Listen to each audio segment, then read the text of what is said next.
Aujourd'hui, je vais vous montrer comment camoufler vos cernes. Alors, j'ai déjà fait une partie à gauche. Je reconnais que je n'ai pas énormément de cernes, mais je vais vous expliquer un petit peu quels correcteurs utiliser, comment les utiliser, l'application, les textures, tout ce qu'il faut savoir vraiment pour réussir à camoufler ces cernes du mieux possible. Alors, première chose à savoir, c'est que quand on a une cerne, il faut toujours mettre un correcteur. Donc, en correcteur, on a souvent plusieurs couleurs. Là, c'est les correcteurs de chez LA Girl que j'ai avec moi. Un jaune, un orange et un vert. Le vert, c'est très connu, donc plutôt pour les rougeurs. Le orange, ici, et le jaune. Alors, le jaune, ce sera pour les cernes plus de couleur violacée. Et le orange, plus pour les couleurs de cernes bleutées. Alors, faites attention parce que souvent, quand on va appliquer son correcteur, on en met souvent trop. Il faut vraiment en mettre, c'est localisé à l'endroit où il y a la cerne. Par exemple, pour moi, ce sera juste dans le creux, ici, en tapotant. Une fois que vous avez appliqué votre correcteur, vous allez pouvoir appliquer l'anti-cerne de la bonne couleur. Je le rappelle, l'anti-cerne doit rester un ton plus clair que votre fond de teint. Moi, aujourd'hui, je vais vous expliquer comment j'ai procédé. J'ai fait vraiment quelque chose de léger et de naturel. J'ai mis une base. Je vous parlais des produits que j'aime beaucoup. J'ai mis la base de chez Make Up For Ever, la base éclat. On en met une petite noisette sur tout le visage avec le blender. Ensuite, j'ai utilisé un fond de teint pour celles qui aiment les maquillages naturels. Quand on a comment ça s'appelle, des taches de rousseur comme moi en fait. On ne peut pas couvrir vraiment, à moins que ce soit volontaire de plus voir les taches de rousseur, mais il faut des choses très fluides et naturelles et légères. J'aime beaucoup le fond de teint de chez Make Up For Ever, le Water Blend. Là aujourd'hui, j'ai utilisé le Y325. J'en ai mis une petite noisette, c'est-à-dire une pression sur tout le visage. Ensuite, pour ma part, je trouve que j'ai plutôt des cernes violacées, donc j'ai utilisé le correcteur jaune. Je vais vous montrer donc sur cet œil-là. Et puis ensuite, j'ai utilisé l'anti-cerne de chez Make Up For Ever avec le nouveau conditionnement qui est vraiment génial. Ce pinceau-là applicateur. Et pour la couleur, c'est le numéro 20. Un ton plus clair que ma carnation de peau. J'ai fait mes sourcils avec mon crayon à sourcils habituel de chez NYX. Et puis j'ai mis mon mascara que j'adore, l'échantillon que j'ai eu en cadeau, Bang de chez Benefit, que je vais d'ailleurs aller m'acheter. Alors, on va pouvoir attaquer avec la cerne, comment camoufler la cerne. Donc on commence avec le correcteur, le pinceau. Je vais en mettre donc ici, à ce niveau-là. Souvent la cerne est vraiment localisée à cet endroit-là, même ici un petit peu dans le creux, donc on n'hésite pas à en mettre. On va aller faire imprégner vraiment le correcteur à ce niveau-là, en tapotant. C'est une zone de lumière, c'est hyper important pour votre maquillage qui va suivre. Pour le coup, bon, il y a un petit peu, j'avais mis un petit peu beaucoup de matière, donc ça m'en a mis un peu partout, mais c'est pas grave. Ce sont des textures. Alors pourquoi j'aime cette anti-cerne? Parce que c'est vraiment une texture très légère, qui va pas plaquer le visage. Mes conseils, donc pour les personnes qui ont un contour de l'œil très déshydraté, déjà il faut que vous trouviez une crème qui hydrate énormément, en mettre un maximum le soir et le matin. Parce que si vous mettez des produits de maquillage sur une peau qui est sèche ou déshydratée, ça va pas faire joli et ça va faire ressortir les petites peaux mortes du visage ou le côté sec. Donc moi, comme j'ai une peau déshydratée, eh bien je ne vous montrerai jamais, malheureusement, sur ma peau, des anti-cernes très couvrants. Pour celles qui ont un contour de l'œil sans ridule, bien hydraté, canon, quoi, qui ont énormément de chance, eh bien pour celles-ci, vous pouvez tout utiliser que ce soit les correcteurs gras en stick, qui sont très épais, mais qui couvrent très très bien. Vous pouvez utiliser tout ce qui est poudré, vous pouvez y aller à fond.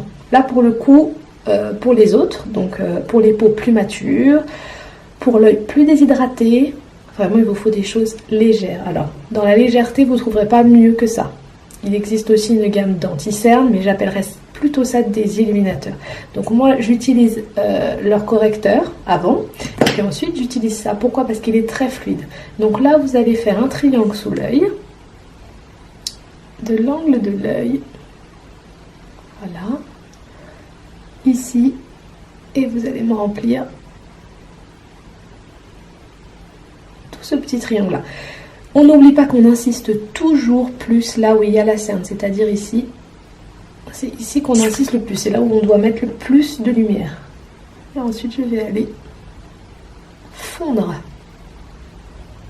mon anti-cerne partout.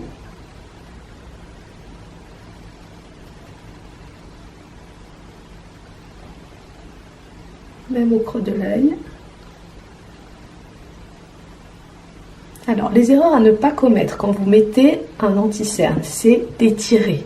D'étirer. Souvent, ou alors quand on tapote, d'étirer. Parce que vous allez plus retirer que mettre de la matière. Ce qu'il faut, c'est vraiment insister en tapotant, faisant ce mouvement-là, surtout à l'endroit où c'est bleuté ou violacé. On tapote un maximum. Vous pouvez le faire aussi avec vos doigts. Vous pouvez aussi le faire avec un pinceau, avec un autre type d'éponge. À partir du moment où vous tapotez, ça va bien s'imprégner dans la peau. Attention, quand cette étape est terminée, n'oubliez pas l'étape indispensable pour que ça tienne au cours de la journée. Alors, il va vous falloir un pinceau boule et une poudre. Alors, il existe des poudres spécifiques pour mettre en dessous des yeux pour couvrir votre anti-cerne, pour le fixer, le matifier. Mais sinon, si on n'a pas forcément cette poudre-là, moi j'utilise la poudre HD de chez Make Up Forever. Je vais en prendre un petit peu sur mon pinceau, pas trop non plus. Et puis, je vais aller positionner ça. Vraiment en faisant ce mouvement-là, même sur la paupière, pour être sûr que ça tienne le mieux possible tout au long de la journée. Alors pourquoi moi j'utilise cette poudre-là? Parce que quand on a un contour de l'œil déshydraté ou qu'on a déjà des petites ridules d'expression sous les yeux, la poudre va marquer encore plus vos rides. Donc attention aux poudres que vous utilisez pour mettre sous les yeux. Celle-là, elle ne marque pas les rides, elle lisse la peau, elle est matifie, elle est très fine. C'est pour ça que je l'utilise, mais il en existe d'autres des très bien. Donc si vous en avez à la maison, vous faites le test. Si vous voyez que ça craquelle un peu, que ça marque plus qu'autre chose, eh bien, c'est que c'est pas la bonne poudre. Volontairement, j'avais moins insisté de l'autre côté pour vraiment vous montrer que c'est à cet endroit-là qu'on insiste toujours plus pour camoufler sa cerne. On en rajoute un peu.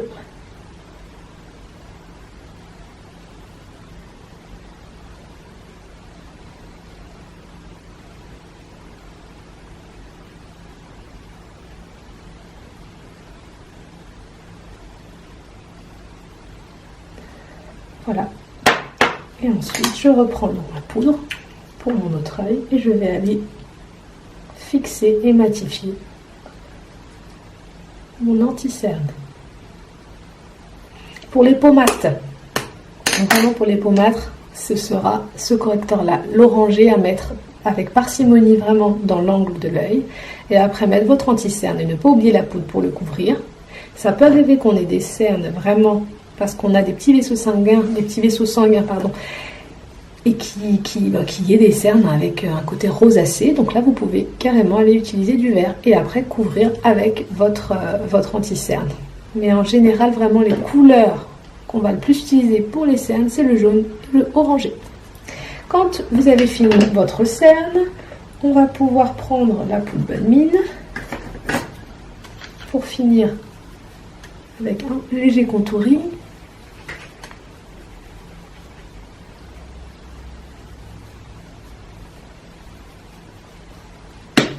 Et on va terminer avec son blush.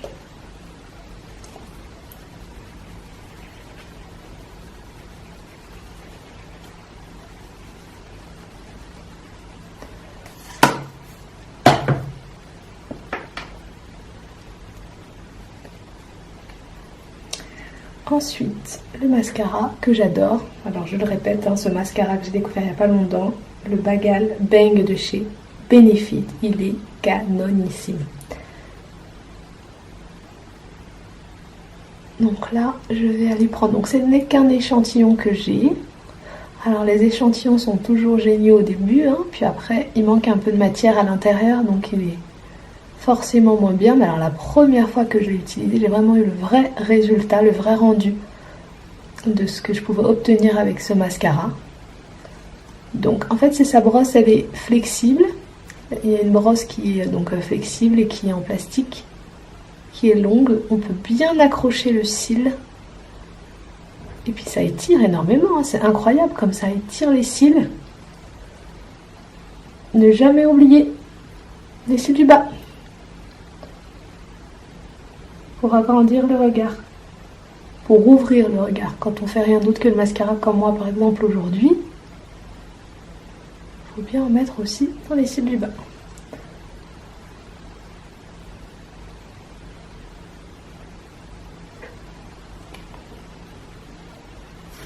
Voilà, donc pour aujourd'hui, hein, c'est un maquillage plutôt naturel. Alors, j'espère que ce tuto vous aura plu et je vous retrouve très prochainement dans une prochaine vidéo.